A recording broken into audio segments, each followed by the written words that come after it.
ئەرچی هەمومانە کێمە لەم پرۆسەیە بەشدار بین. ئەم پرۆسەیە بۆ ئەوەیە کێمە نوێنەرانی گەلەکەمان نوێنەرانی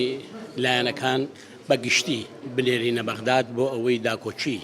لە مافی ڕەوای گەلەکەمان بکە لە ڕووی قانونی و لە ڕووی دەستوریەوە لەبرەوە بەشداربوونی گەنجان و لاوان بەشداربوونی هەموو چین و توێژەکان بۆ پێگەینەتەوەکەمان وەک نەتەوەی کورد وەک نەتەوەیکی مەزن لە عێراقا پێویستە وە گرنگە بۆیە داوا ئەکەین لە تەواوی کۆمەڵانی خەڵکی کوردستان بەرەو سندوقەکانی دەنگدان بچن